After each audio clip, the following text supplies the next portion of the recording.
Como já foi mencionado anteriormente, Pirula é um engodo como analista político. Um sujeito que nunca leu nada a respeito de ciência política. Nunca li o Capital do Marx, eu não tenho... Assim, eu sei o que está escrito. Não, eu sei resumos, Sim. Pacotes. Mas acha que domina temas que nunca estudou. Ou seja, além de ignorante é soberbo. E os maiores inimigos deste enganador que só fala besteiras, são obviamente aqueles que falam sobre a realidade. Um alvo constante do Pirula é o professor Olavo de Carvalho, que o Pirula já tentou difamar criando um espantalho. Espantalho, né? Porque é um espantalho, né? Você está criando um boneco que é uma caricatura do que é real. Não é a verdade isso, né? Não era isso que estava sendo discutido. Que os fetos eram abortados, provavelmente numa produção em série, eles eram triturados, né? E as células deles, aquele amontoado que sobrava, era pingado, né, dentro das latas de refrigerante, mais ou menos como a gente faz hoje com um cafezinho, quando vai pôr adoçante. E esse composto todo tinha o poder milagroso de adoçar a bebida. Bom, nem preciso dizer que isso é uma bobeira, né? Mas se o sujeito tem aquela formação especializada, mas não é capaz de apreender uma discussão na língua geral, ele vai puxar para aquele ponto e vai achar que o que está sendo discutido é isto. Só que isto é uma falha de lógica chamada ignorância elenque, que é a incapacidade do sujeito captar qual é o ponto em discussão. Ele muda a discussão. E não percebe que mudou, ele acha que está, né, por cima da carne seca. Isso acontece a toda hora, né? O mesmo problema aconteceu com o tal do Pirula, né? Quer dizer assim, a Pepsi está usando fetos humanos para a produção de adoçante. A frase foi mais ou menos essa. Ele disse, o cara não entende nada, o feto é usado apenas na pesquisa, não é incorporado no produto, ele está achando que as pessoas estão espremendo o feto para colocar dentro das latinhas. Falei, hã? O que eu estou discutindo é a responsabilidade moral de uma firma que usa fetos humanos. Se o feto é usado durante a pesquisa ou é incorporado no produto final, é absolutamente indiferente. Porque o feto foi sacrificado de qualquer maneira. Sacrificado e usado, esse é o ponto, né? Então, isso quer dizer que se você usou o feto na pesquisa, mas depois ele não foi incorporado no produto final, quer dizer que você não matou o garoto, ele está lá vivinho da Silva. Né? Ora, o que é isto? Então, eu até dei o exemplo. Qualquer elemento usado na preparação de um produto, seja na fase de pesquisa, seja na produção, ele está usado no produto e para o produto. E eu dei o exemplo, assim, até botei no YouTube. Quando você vai fazer um filme, você manda um fotógrafo tirar fotos de todos os locais de filmar para ver quais são os mais adequados. Né? Essas fotos não entram no filme. Né? Elas não aparecem no filme. Isso não quer dizer que elas não façam parte da produção do filme.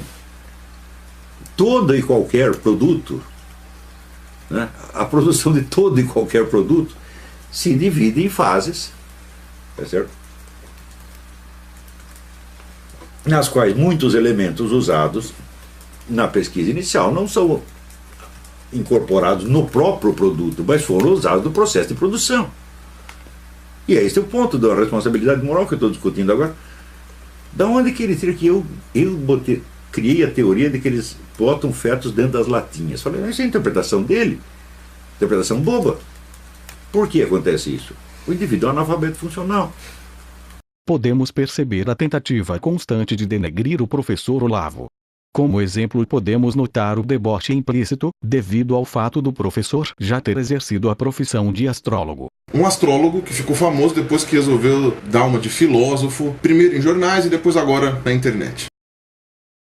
Olavo mesmo já afirmou que exerceu a profissão de astrólogo apenas por 2 anos, e que além disso já exerceu as profissões de jornalista, escritor, filósofo, professor, dentre outros. E você também não pode pegar algo que o cara fez no passado e dizer e menosprezar a pessoa por isso. O astrólogo Olavo de Carvalho, esse cara foi astrólogo, ele estudou astrologia. A verdade é que as maiores personalidades do mundo estudaram astrologia.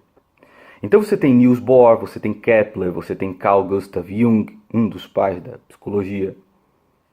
Diversas pessoas. E quando você estuda a astrologia, não quer dizer que você está fazendo mapas astrais. Por exemplo, quando você chega em Veneza, na Praça São Marcos, existem diversos símbolos, né, nas igrejas, nas torres, que só podem ser explicadas através do conhecimento da astrologia, da mitologia por trás da astrologia. E os livros do Olavo de Carvalho, a respeito desse estudo, para que você estude não só formas musicais, mas formas arquitetônicas, formas de poesia, só é possível entendendo esse conhecimento antigo da astrologia. Então ele tem 2 livros fantásticos a respeito disso, chamado Astros e Símbolos e Astrologia e Religião.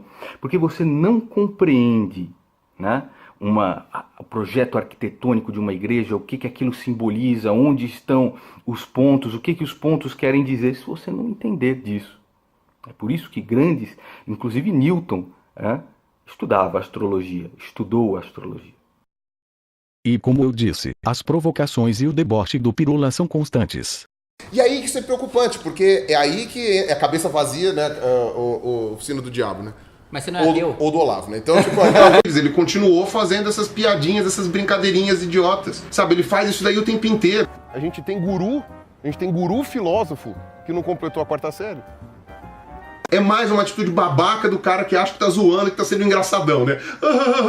Olha, e eu vou te dizer uma coisa, que segundo as cartas aqui, você sabe que eu tenho poder de astrologia, né? De astrologia, segundo as cartas, você é um comunista. Não preciso nem ver nada. Entendi. Que nem o retardado do Olavo faz. Que, aliás, é outro imbecil que escreveu um monte de babaquices lá, sabe? Eu não sei como é que alguém consegue seguir aquele velho escroto. Mas é claro que quando é com ele diz que são ameaças, bullying, e diz que sua integridade está sendo ameaçada. Porque ele não sabe, ele não tem a menor ideia do que eu tô passando, entendeu?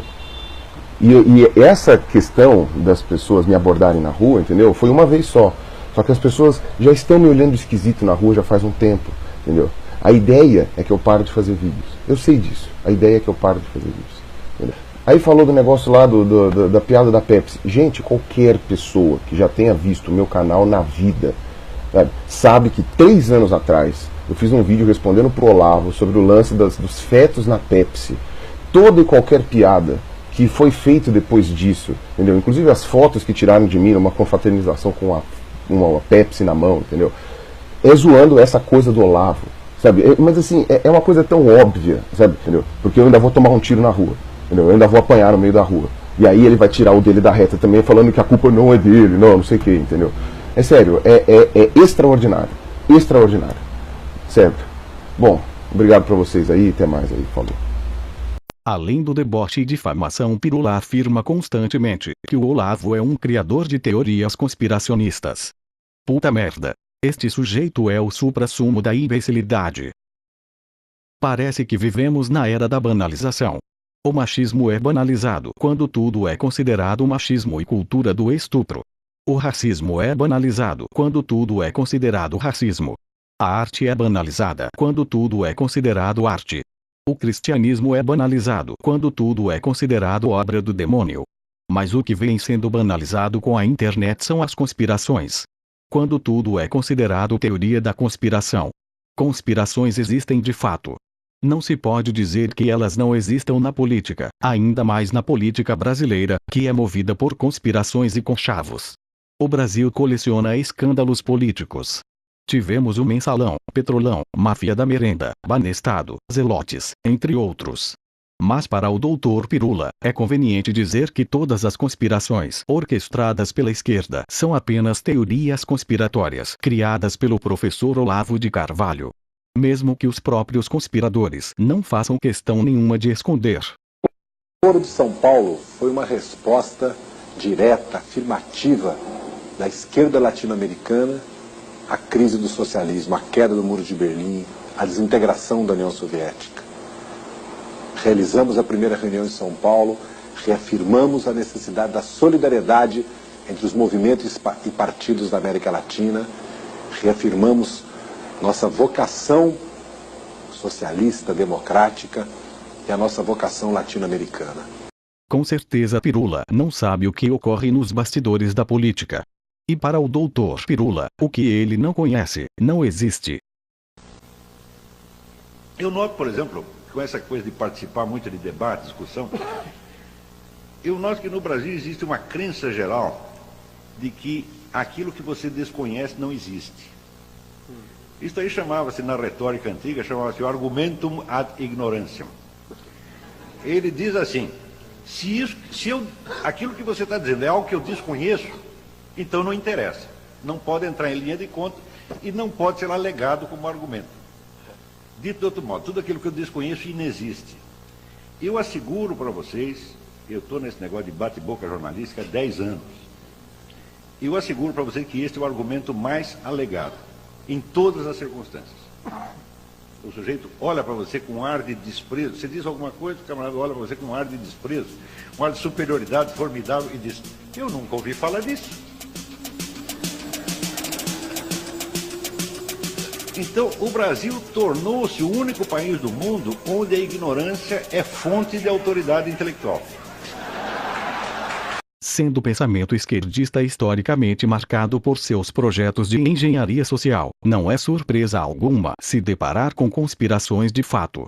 Aliás, este é o âmago do pensamento revolucionário.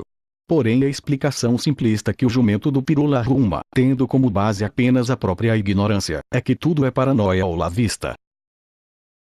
Esse discurso paranoico e completamente conspiracionista, conspiratório, assim, persecutório, né, de síndrome de perseguição desses malucos aí que ficam falando que uma ameaça comunista ameaça o Brasil, etc e tal, que com certeza você amassa e joga no lixo todo o histórico, sabe? Enfim, né, esse discurso maluco de que tem um inimigo que vai invadir, que vai não sei o quê, sempre tem um inimigo, né? Os Estados Unidos sempre buscam um inimigo, né? Se o inimigo não são os russos, se o inimigo não são os nazistas, se os inimigos não são os muçulmanos, sabe? Eles sempre precisam disso, né? Parem de ficar com essa paranoia maluca de achar que as pessoas vão dominar o mundo, sabe? E que ninguém vai fazer nada para impedir, e que a nova ordem mundial que eles estão dizendo que vai ser criada, de que isso vai ser obrigatoriamente ruim.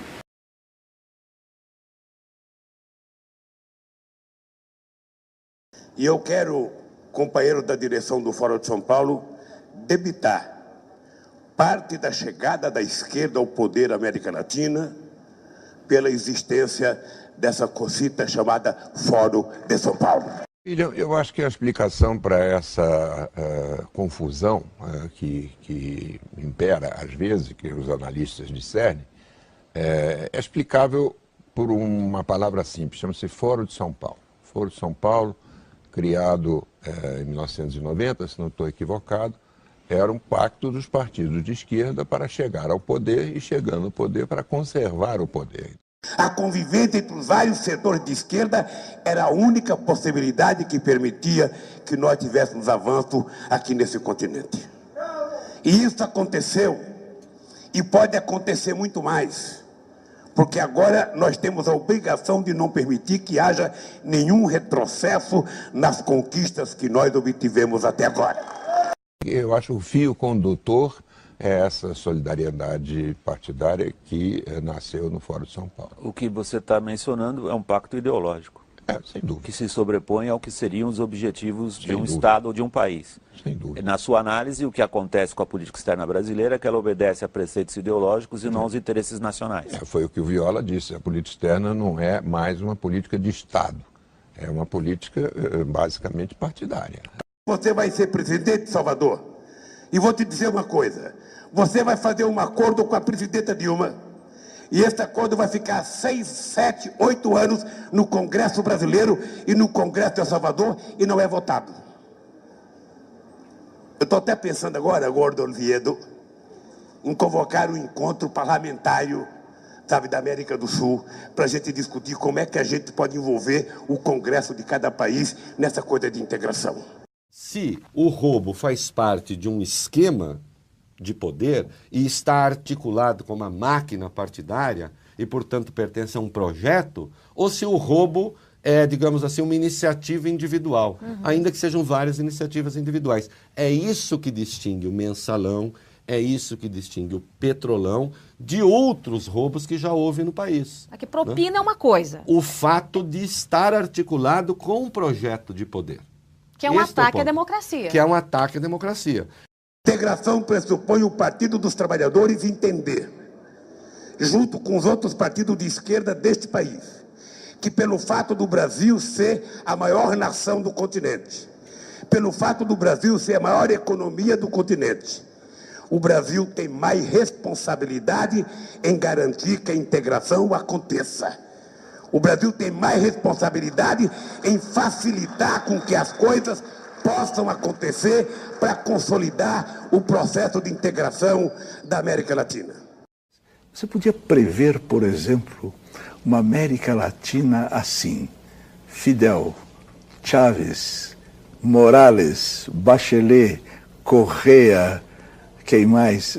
Todos de esquerda na América do Sul. Você podia prever que isso ia acontecer?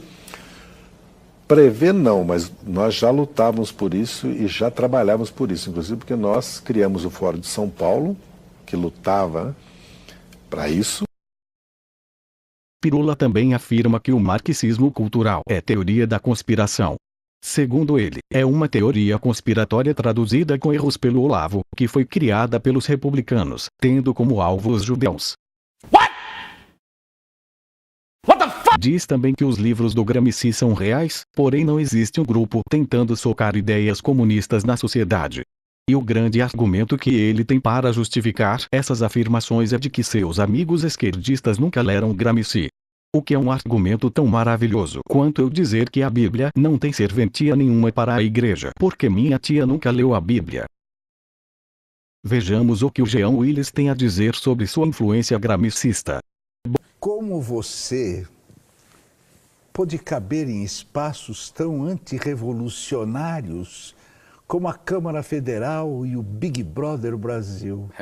Eu discordo. Eu acho que os dois espaços são revolucionários. Depende de como a gente faz isso, né? Tem um dos intérpretes do marxismo, o Antônio Gramsci, diz isso. O segredo não está numa revolução que vai transformar tudo, mas em você se posicionar estrategicamente dentro da estrutura e mudar de dentro. E a minha ida para o Big Brother teve a ver com isso. Mudar de dentro. Bom, conhecendo Pirula, ele provavelmente vai arranjar uma desculpa para isso, do tipo: o Jean pode ter apenas tido a impressão de que Gramsci o agarrou com seu discurso, embora o discurso do Gramsci estivesse a mais de 2 metros de distância. Então, para que não haja dúvidas, vejamos o Jean Willis falar sobre sua formação gramscista.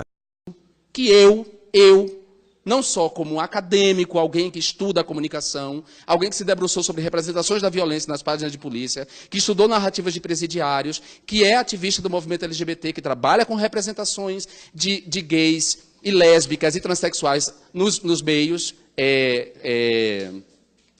de massa, alguém que tem uma formação marxista, porque também com Derrida eu aprendi a trabalhar com Marx, sem Marx e às vezes contra Marx. Alguém que tem uma formação marxista gramsciana e trabalha com a ideia de negociação com a hegemonia e de ocupação de lugares estratégicos, é nesse sentido que eu, Jean Willis, sem querer falar em nome de ninguém, sem querer silenciar ninguém, falando em meu nome, e a partir desse conjunto de informações que eu trouxe aqui, e da minha formação, eu, Jean Willis, gosto de sexo e as negas. É muito provável que o Pirula não tenha assistido um minicurso sobre o pensamento de Antônio Gramsci no canal do YouTube da Luciana Genro, dividido em 2 partes. Vejamos alguns trechos. Boa noite a todos e a todas. Quero agradecer muito a presença de todos vocês aqui hoje, nesse curso, nessa conversa, nessa aula com o professor Álvaro Bianchi, sobre o pensamento político de Gramsci. Vocês que estão aqui sabem como essa obra é fundamental na construção de um pensamento político. Foi nos anos 70, que o pensamento do Gramsci chegou ao Brasil, ainda de uma forma incipiente, e foi no final dos anos 90, a partir do trabalho do professor Carlos Nelson Coutinho, que inclusive depois veio a ser fundador do PSOL, que os cadernos do cárcere ganharam uma tradução mais qualificada, digamos assim, e então se disseminou de uma forma um pouco mais ampla, a obra e o pensamento do Gramsci.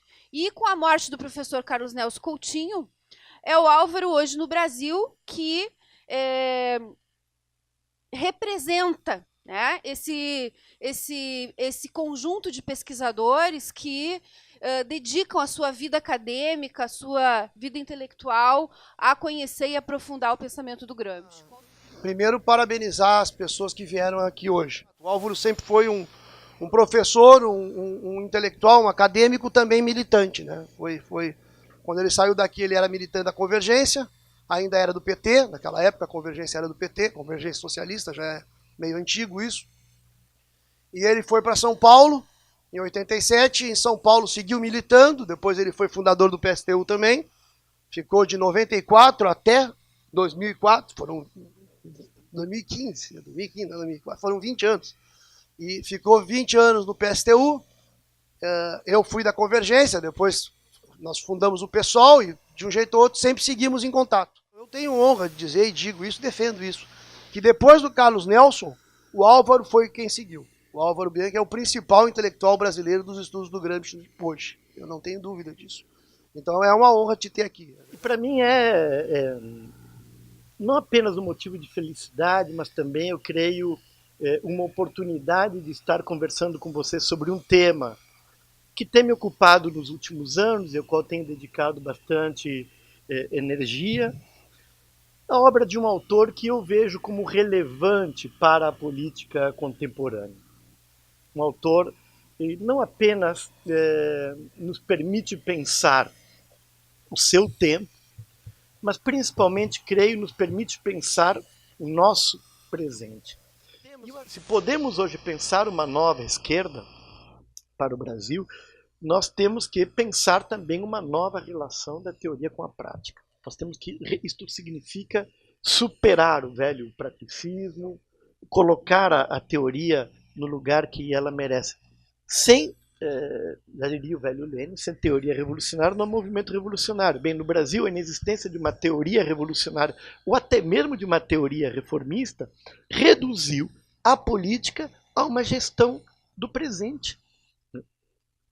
Se faz política sem estratégia. Bom, não sei vocês, mas me pareceu que há de fato uma conspiração. De fato há um típico projeto de engenharia social. Ou isso, ou são todos atores contratados pelo Olavo só para deixar o Pirula com cara de imbecil. Afinal, segundo o Pirula, o grande cientista político, marxismo cultural não existe, e é tudo teoria conspiratória do Olavo. Ou será que eu estou ficando louco? Eu tô louco? Eu pergunto. Quando eu falo isso, eu sou louco? Eu sou louco? Não, eu sou louco. Eu tô louco? Não, eu não tô louco. Eu não tô louco. Aqui podemos ver o Pirula dando uma demonstração de todo o seu conhecimento sobre globalismo, ao afirmar que é uma teoria conspiratória que ele já ouviu quando era uma criancinha de sobrancelhas felpudas. No tweet seguinte, ele dá a entender que globalismo está relacionado à globalização. Que burrico! Então ele acha que refutou o Olavo sem nem mesmo saber o que é globalismo, ou ter no mínimo feito uma pesquisa mesmo que superficial. Bom, o fato é que tem muita gente ainda que confunde globalismo com globalização. Nós, conservadores, somos completamente avessos ao globalismo, mas não somos de forma alguma contra a globalização. Até porque não podemos ir contra um efeito inerente da sociedade contemporânea, né? Seria o mesmo que querer brecar a ação do tempo. O nosso embate é contra o globalismo. Por isso, coloca na sua cabeça que globalização e globalismo são termos completamente distintos. O globalismo é o conceito de tornar o mundo uma espécie de nação única, com um governo único, leis únicas, religião única e principalmente uma cultura única, construindo assim um ambiente ideal para que uma pequena elite governe o mundo todo. O propósito último nada mais é de que toda a humanidade seja escrava dessa pequena elite e sem criar a menor resistência contra isso. Um sistema que também recebe, o nome de Nova Ordem Mundial. Esse sistema é adornado por lindas palavras como paz, ecologia, igualdade social, inclusão, tolerância, palavras a qual ninguém ousaria criticá-las para não ser chamado aí de racista, preconceituoso e até fascista. O maior obstáculo para a ascensão do globalismo é a cultura ocidental, que no caso precisa ser totalmente desmantelada e suplantada pela cultura global. A cultura ocidental é sustentada pela tríplice: moral judaico-cristã, direito romano e filosofia grega. Essa tríplice impede qualquer tipo de reorganização ou mudança drástica da nossa civilização.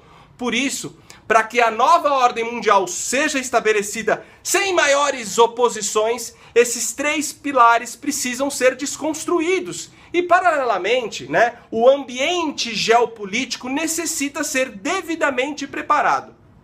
Eu vou elencar aqui 4 fatores de preparação para esse governo global.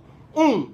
A hegemonia esquerdista no poder político, tanto através dos partidos moderados como dos mais radicais, visto que o socialismo, influenciado ali pelo pensamento da escola de Frankfurt, também visa desmontar a cultura ocidental. 2. A cultura do politicamente correto, que se torna aí uma espécie de tirania moral que não nos permite se levantar contra os conceitos propostos pelos globalistas.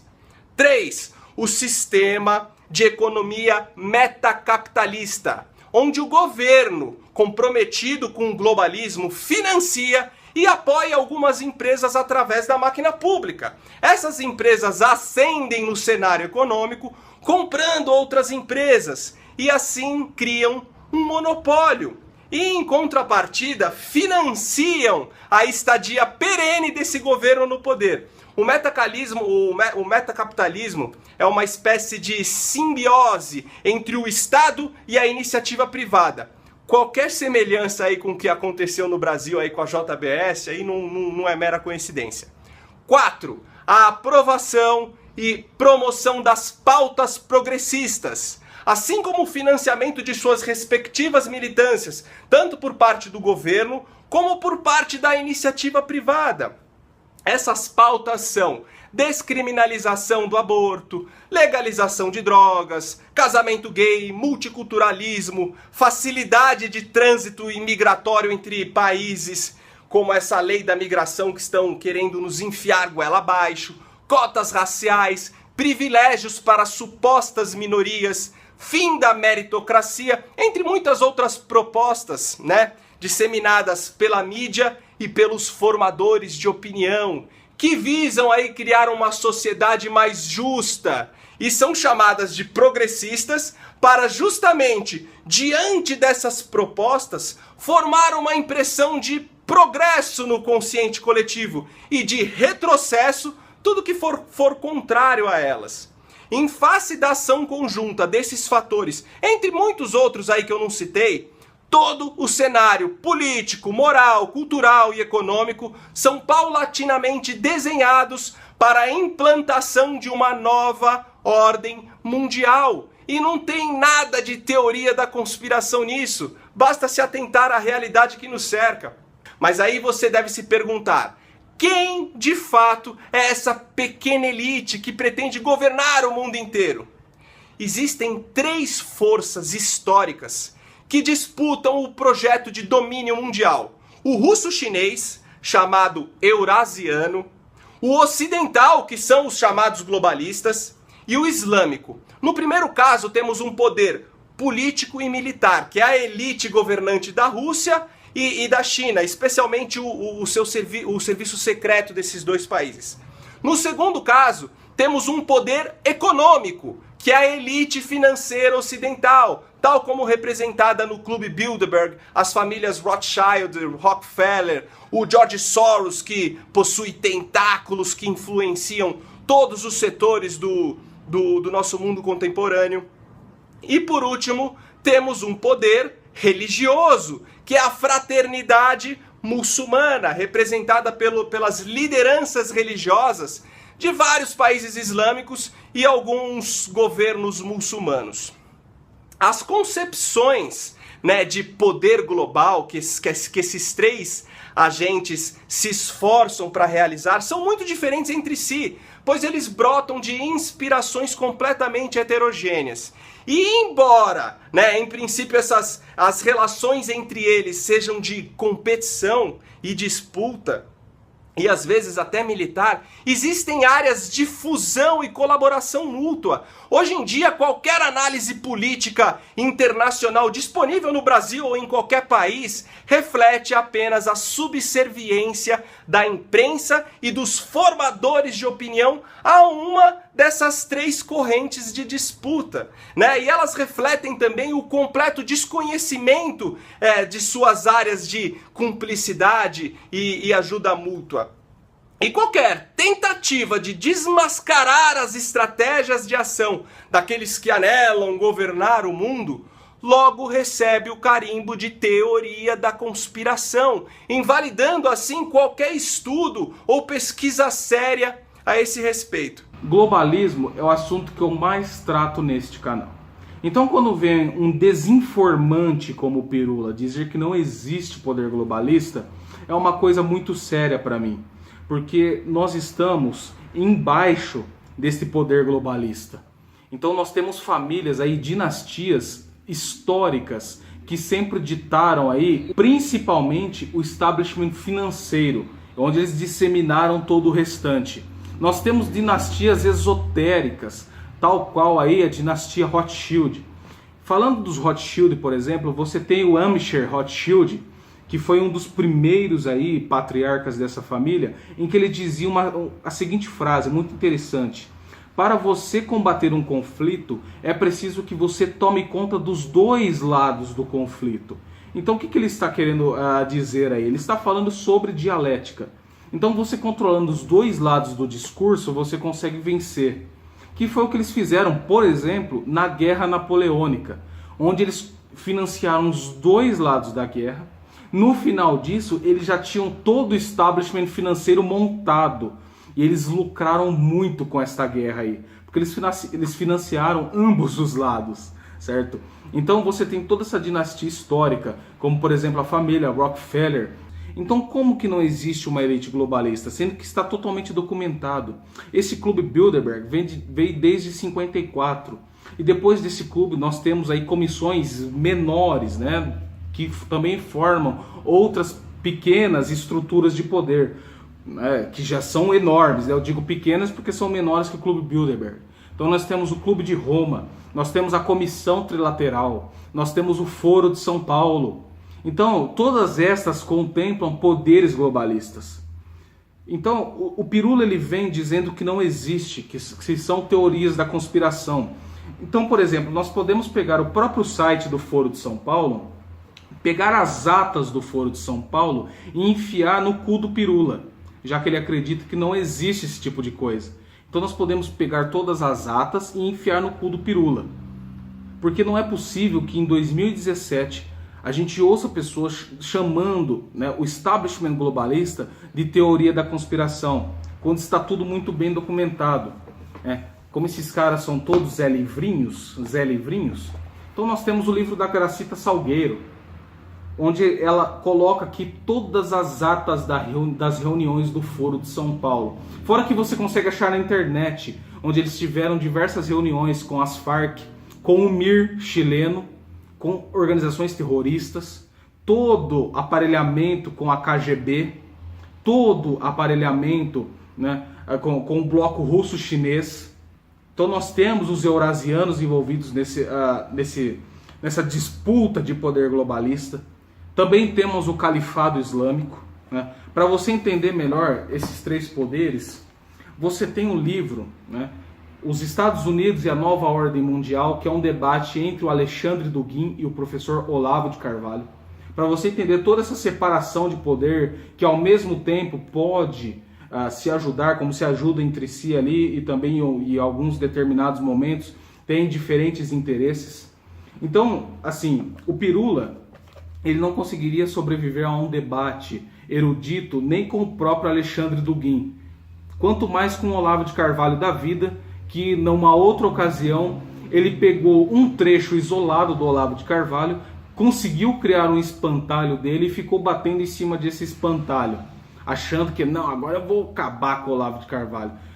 Esse cara, ele não foi capaz de pegar um livro sequer do professor Olavo de Carvalho inteiro para fazer uma refutação que preste. Sabe por quê? Porque você não consegue refutar a realidade, cara.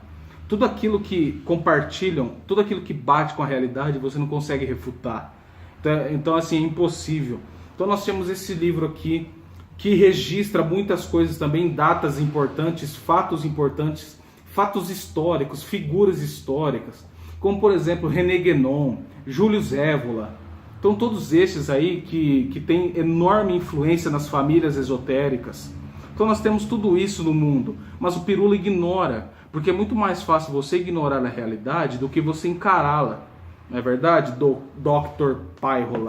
Então nós temos mais aqui o Pascal Bernardin, com seu livro Maquiavel Pedagogo, onde ele trata aqui de como as instituições globalistas se infiltraram no ensino mesmo, no ensino público, e quais foram as instituições, né? Por exemplo, a Unesco, as instituições de formação de mestres, toda manobra psicossocial em cima dos jovens, em cima dos próprios professores, para que eles sigam esse establishment globalista até de forma inconsciente. Então, estudos sérios sobre psicologia. Então você tem aí psicólogos aí que estudaram todas essas reações nos seres humanos, todas essas reações mentais, essas reações psíquicas, todas essas reações aí que ele trata neste livro aqui. Então são dados precisos, são dados históricos que são relatados. Então você tem os austríacos, como Ludwig von Mises, colocando aí, né, dentro da sua área de economia, em como esse establishment globalista, através das intervenções estatais, consegue aí acabar, minar a liberdade das pessoas, a liberdade de empreender, as outras liberdades, as demandas. Então você tem, por exemplo, no livro O Livre Mercado e Seus Inimigos, do Ludwig von Mises, onde ele explica mais a esse respeito. Você tem o Marxismo Desmascarado, né? Esse livro aqui, ó, que eu tenho aqui, do Ludwig von Mises, onde ele também vai falar. Karl Marx foi um grande influenciador desse poder globalista. É lógico que agora eles já mudaram a roupagem. Esse marxismo puro e simples é utilizado, mas em outros autores. Você tem, por exemplo, o Jorge Lucas, que é muito influente em cima disso. Você tem o Jacques Derrida, que é um desconstrucionista francês, que é muito pouco estudado, mas muito utilizado, por exemplo, no establishment cultural, que também aí vai tratar no Maquiavel Pedagogo. Você tem, por exemplo, aqui, Poder Global e Religião Universal, onde mostra neste livro aqui, do Juan Cláudio, toda a infiltração globalista na Igreja Católica, que o cristianismo ocidental tem este status civilizacional, que o Pirula ele ignora completamente. Então você tem a filosofia grega, você tem a moral cristã, você tem o direito romano, coisa que o Pirula nunca leu um livro a este respeito. A única coisa que o Pirula ele tem é acúmulo de informações, o que não é conhecimento. Este acúmulo de informações ele conseguiu durante os estudos dele na academia.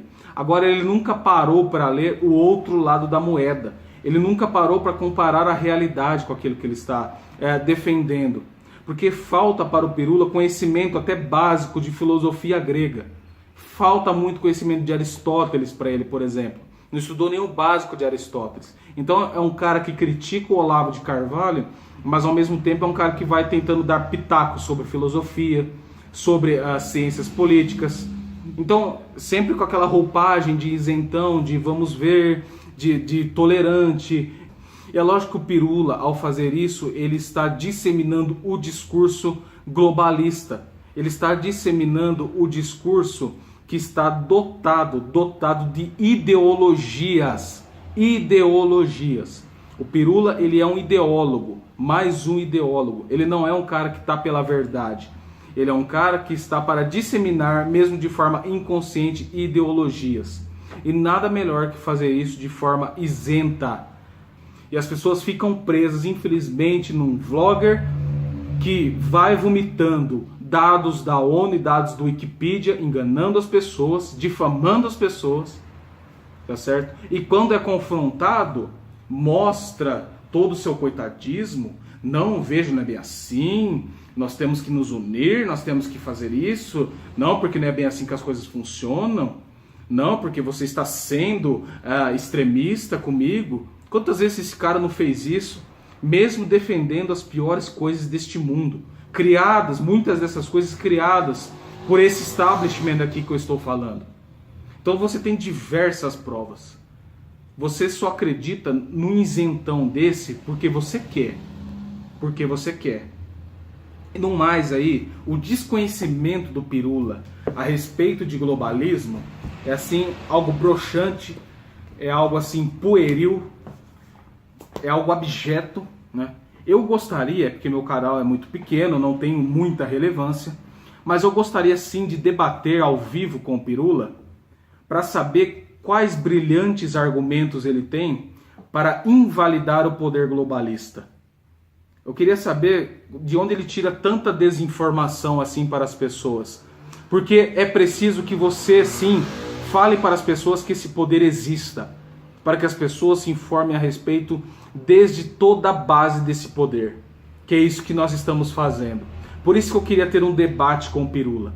Eu queria saber, eu queria ouvir ao vivo, quando ele não pudesse ler a Wikipedia, quando ele não pudesse apelar para chavões, o que ele tem para falar a respeito disso. Debater-se com alguém que conhece o globalismo, conhece a história do globalismo. Eu gostaria de debater com o Pirula a esse respeito, para que todo mundo visse os argumentos pueris que esse senhor usa para falar daquilo que ele não entende. Então uma das coisas que você falou no seu vídeo é verdade. Isso aqui eu não consigo refutar, é realmente incontestável. Você falou assim no seu vídeo ao vivo o seguinte: eu falo um monte de bobagens a respeito das coisas que eu sei. Imagina das coisas que eu não sei. Isso é uma verdade gigantesca, Pirula. Isso é uma verdade gigantesca. Você fala muita besteira das coisas que você sabe, imagina das coisas que você não sabe, tá? Essa é a vergonha que você passou e continua passando. É de dar pena, é de dar pena.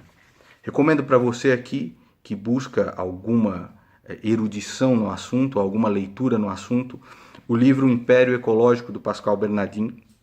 É um livro fundamental. E quanto aos inscritos do Pirula, não dá para convencer e nem ensinar aquele que se recusa a aprender.